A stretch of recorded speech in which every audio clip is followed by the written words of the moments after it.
Okay, so welcome to part 5 of the conservatory build.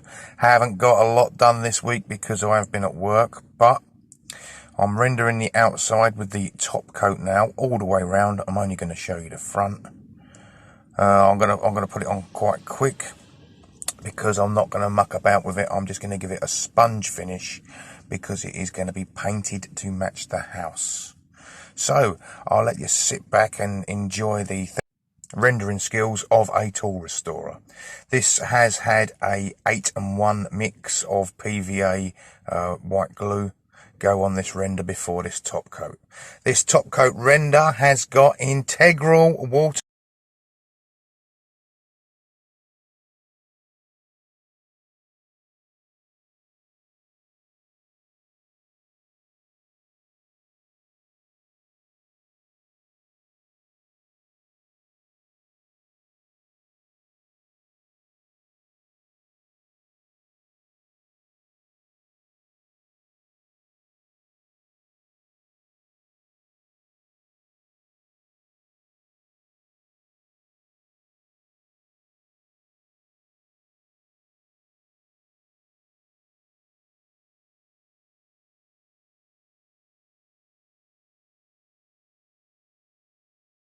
This doesn't take much work at all to get it nice and flat. I have to go over a couple of bits, as you'll see in a second, and just flatten them off. But because of the excellent preparation by myself, this is a lovely, easy.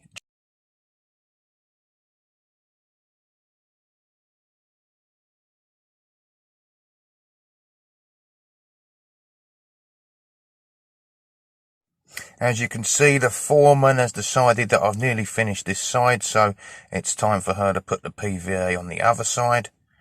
She knows what I'm doing more than what I do. Nice to have someone just working ahead of you. So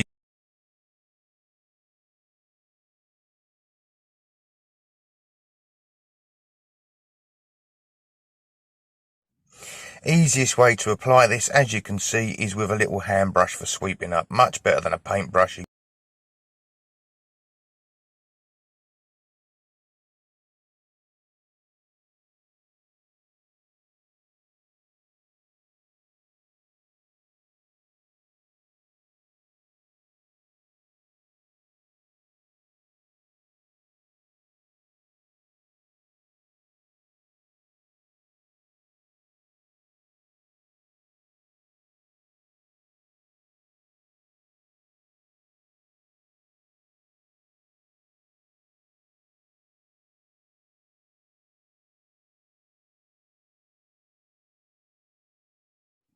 Okay, talking of paintbrushes, I've got a wet paintbrush here. I'm just going along the top of the render with, just pushing it in and level where I can underneath the window ledge and up the edges.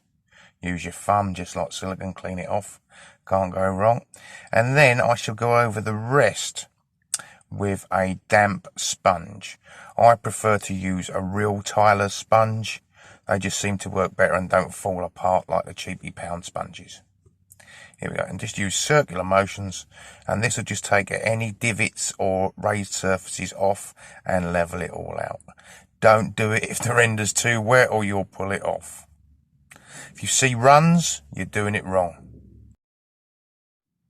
Now, the reason I've only rendered half of the front and I've got a stop bead up there is, one, because of the bloody temperature I'm rendering in it is really hot, and two, if there is any cracks, they can stop in the middle at the joint. Once I paint all this, that joint will be invisible.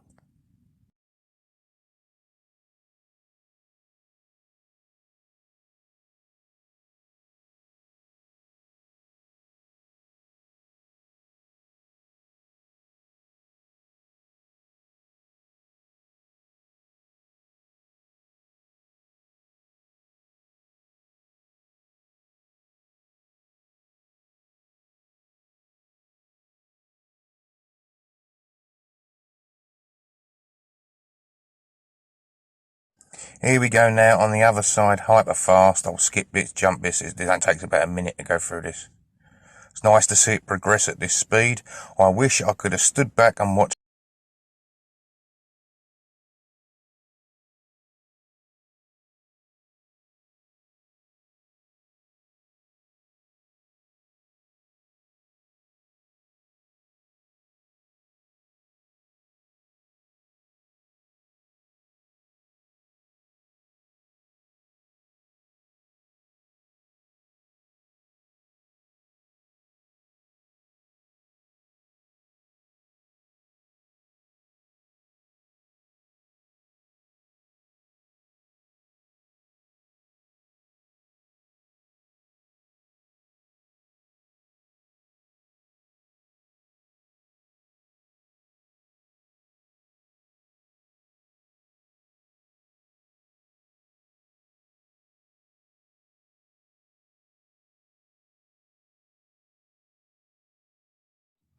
Again, just round and round in circles with the sponge.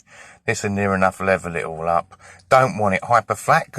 So this top coat of render is waterproof. It's got integral waterproofer in it, so it doesn't matter if the weekend storm that's now predicted to come rains all over it and wets it, because it won't do it no harm at all. All the outside is now finished. I've put the little window ledge caps on the ends as well. All I've got to do is paint this render when it's fully dry. I will be waiting another week or two before this happens. Let it, it's hydro.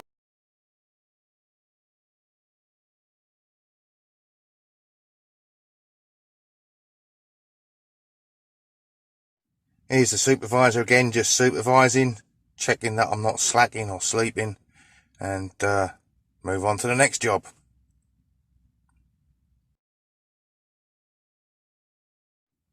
Got some nice cladding in 5 metre by foot widths. It comes in like 3 of those stripes. £15 a side this cost me for that cladding at the top. I was very pleased with this. Obviously I've done both sides. Now the inside, this is the Jab Light polystyrene, and I've gone over it all now with plasterboard. Still to put tiny little wooden caps at the top and plaster it. Then I can finish off the plastic trim on the inside, and it'll be job done. So hopefully next week you'll get to see me do a bit of plastering, another bit of self-leveling, and possibly lino laying or laminate floor. Not quite decided yet. Right, that is it for this week. Tune in again next Friday to see the next bit. Okay, bye for now.